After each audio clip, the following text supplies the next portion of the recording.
Hello everyone, welcome to your on YouTube channel Informate. आज की इस वीडियो में हम इग्नू बीएड 2026 एडमिशन के बारे में बात करने जा रहे हैं। इग्नू बीएड 2026 सेशन का जो एडमिशन होता है वो स्टार्ट हो चुका है। 29 जनवरी से इसके फॉर्म फिल होने शुरू हो चुके हैं और अप्लाई करने की जो लास्ट डेट है 27 फरवरी रखी गई है। आपको पता ही होगा इग्नू बीएड में अगर आपको एडमिशन चाहिए तो प्योरली एंट्रेंस बेस्ड में जो भी आप मार्क्स स्कोर करते हो उसी के बेसिस पे एडमिशन होता है। तो इसमें जो एग्ज़ाम होता है आपका वो 2 घंटे का होता है, जो कि यहाँ पे लिखा है duration of exam 2 hours. Exam में जैसे कि आपको पता भी होगा कि कुछ भी इलेक्ट्रॉनिक आइटम या कुछ भी आप लेके नहीं जा सकते हो। नीचे आप देख सकते हो किसी भी तरह की अगर आपको क्वेरी है, क्वेश्चन है, तो आप इस नंबर पे आप कॉल कर सकते हो। लास्ट में आप नंबर देख सकते हो। इसके अलावा एडमिशन आपको पता ही होगा, जो इसमें अप्लाई करने के लिए आपको ऑनलाइन अप्लाई करना होता है। ऑनलाइन अप्लाई करने के लिए आप इनकी वेबसाइट www.ignou.ac.in पे जा सकते हो। बाकी जो एंट्रेंस एग्जाम होता है वो ऑफलाइन मोड में होता है। क्या होता है पैटर्न, सब कुछ हम आगे डिस्कस करने वाले हैं। अगर हम बात करें ड्यूरेशन की, तो इग्नू जो आपको बीएड प्रोवाइड करता है वो 2 साल के ड्यूरेशन का प्रोवाइड करता है, जो कि मैक्सिमम आप 5 साल में कंप्लीट कर सकते हो। जो मीडियम होता है वो इंग्लिश और हिंदी दोनों ही मीडियम में आपको बीएड प्रोवाइड की जाती है। इसके अलावा सबसे मेन चीज़ एलिजिबिलिटी क्राइटेरिया के ऊपर है। ऑलरेडी मैंने इसके ऊपर बहुत सारी वीडियो बना रखी है, आप उन पुरानी वीडियो को आप रेफर कर सकते हो इसके लिए। बाकी मैं फिर भी एक बार एलिजिबिलिटी क्राइटेरिया आपको एक्सप्लेन कर देता हूँ।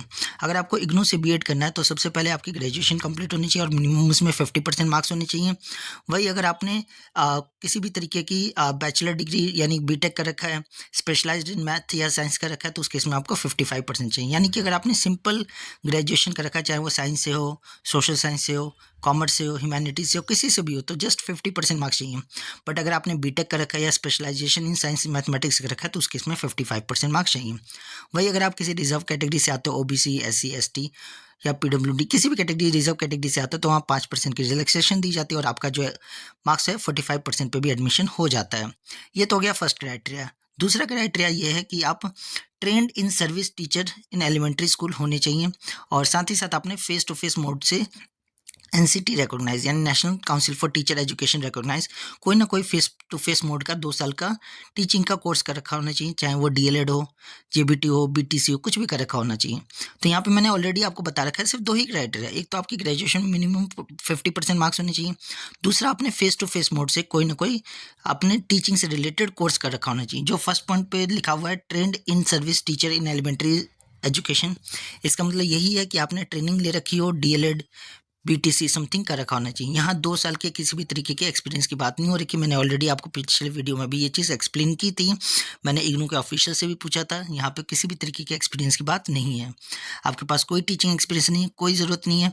बस आपने 2 साल का कोई ना कोई टीचिंग का कोर्स कर रखा होना चाहिए फेस टू फेस। जिन्होंने एनआईओएस से कर रखा वो बिल्कुल भी एलिजिबल नहीं है, क्योंकि वो डिस्टेंस मोड से होता है।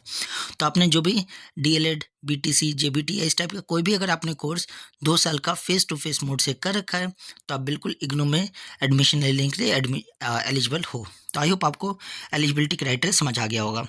इसके अलावा पीछे बहुत बच्चों को प्रॉब्लम आई थी कि उन्होंने अपनी डीएलएड भले ही रेगुलर मोड से की थी, बट उन्होंने अपनी ग्रेजुएशन के साथ या पोस्ट ग्रेजुएशन के साथ किया था। तो यहाँ पे इग्नू ने क्लैरिफिकेशन दिया और बताया है कि अगर आपने अपनी डीएलएड ग्रेजुएशन या मास्टर डिग्री के साथ कर रखा है तो आप बिल्कुल भी एलिजिबल नहीं हो। ये आप बी पॉइंट में पढ़ सकते हो, सिंपल सा लिखा हुआ है। इसके अलावा ए पॉइंट में ये लिखा हुआ है कि जो वो वही कैंडिडेट अप्लाई करेंगे जिसका रिजल्ट आ चुका है, चाहे वो डीएलएड का एडमिशन हो या ग्रेजुएशन का, किसी भी चीज़ का रिजल्ट आ चुका होना चाहिए। अगर आप फाइनल ईयर में हो, अगर आपका रिजल्ट पेंडिंग है तो आप अप्लाई नहीं कर सकते हो। तो आई होप आपको ये सारी चीज़ें समझ आ गई होगी। अगर बात करें इसकी फ़ीस स्ट्रक्चर क्या है, देखो जब आप अप्लाई करोगे तो 1000 आपकी फ़ीस लगेगी। अप्लाई करने के बाद आपका एंट्रेंस एग्ज़ाम होगा। एंट्रेंस एग्ज़ाम में अगर आप अच्छा स्कोर करोगे, मेरिट लिस्ट में आपका नाम आ जाएगा, एडमिशन के टाइम पे आपके डॉक्यूमेंट वेरिफिकेशन होंगे, डॉक्यूमेंट वेरिफिकेशन सब कुछ ठीक हो जाएगा। देन आपको इनकी एडमिशन फ़ी पे करनी है, जो कि 55,000 है। यानी कि अगर आपको इग्नू से पूरा बीएड करना है तो 55,000 रुपये टोटल फ़ीस रखी गई है। तो आई होप आपको फ़ीस स्ट्रक्चर भी समझ आ गया होगा। अब हम बात कर लेते हैं कि जो इसका एंट्रेंस एग्ज़ाम होता है उसका पैटर्न क्या है। देखो इसमें एंट्रेंस एग्ज़ाम में टोटल 100 क्वेश्चन पूछे जाते हैं, जिसमें जनरल इंग्लिश कॉम्प्रिहेंशन के 10 क्वेश्चन होते हैं 10 मार्क्स के, लॉजिकल एंड एनालिटिकल रीजनिंग के 20 क्वेश्चन होते हैं 20 मार्क्स के, एजुकेशनल एंड जनरल अवेयरनेस के 25 क्वेश्चन होते हैं 25 मार्क्स के, teaching learning and the school के 25 क्वेश्चन होते हैं 25 मार्क्स के। और जो भी आप टीचिंग सब्जेक्ट चूज़ करोगे इनमें से कोई भी एक, चाहे वो साइंस हो, मैथमेटिक्स हो, सोशल साइंस हो, इंग्लिश हो, हिंदी हो, उसके 20 क्वेश्चन पूछे जाएंगे और 20 मार्क्स के। तो टोटल मिला के 100 क्वेश्चन पूछे जाएंगे और 100 नंबर का आपका पेपर होगा। इस 100 नंबर में जितना भी आप ऑप्ट करोगे उसी के हिसाब से मेरिट लिस्ट तैयार की जाएगी और मेरिट लिस्ट में जो भी टॉप के बच्चे होंगे उनको एडमिशन दे दिया जाएगा। आपको पता ही होगा इग्नू ने बहुत सारे स्टडी सेंटर बना रखे हैं। उन्हीं स्टडी सेंटर में आपकी क्लासेस होती है, ठीक है, ऑफलाइन जो डिस्टेंस मोड में क्लासेस होती है, ठीक है। आप वहाँ पे कुछ क्लासेस के लिए जा सकते हो, इसके अलावा ट्रेनिंग के लिए आपको भेजते हैं, तो काफ़ी हद तक आपको यहाँ पे एक्सपोजर मिलता है। यानी कि अगर आपने ऑलरेडी डीएलएड ये सब कर रखा है तो इग्नू से बीएड करना बहुत ज़्यादा वर्थ इट हो सकता है। आपकी ग्रेजुएशन, आपकी बीएड भी कंप्लीट हो जाएगा और ज़्यादा आपको टाइम भी डिवोट नहीं करना पड़ेगा। तो आई होप आपको सारी चीज़ें समझ आ गई होगी कि इनकी जो एप्लीकेशन करने की जो लास्ट डेट है 27 फरवरी है। तो अगर आप एलिजिबल हो अप्लाई करने के लिए तो आपको यहाँ पे ज़रूर अप्लाई करना चाहिए। अगर आपको वीडियो अच्छी लगी, इन्फॉर्मेटिव लगी हो तो प्लीज़ लाइक कर दीजिए और ऐसे इन्फॉर्मेटिव वीडियो के लिए आप हमारे चैनल को सब्सक्राइब कर सकते हो। Thank you.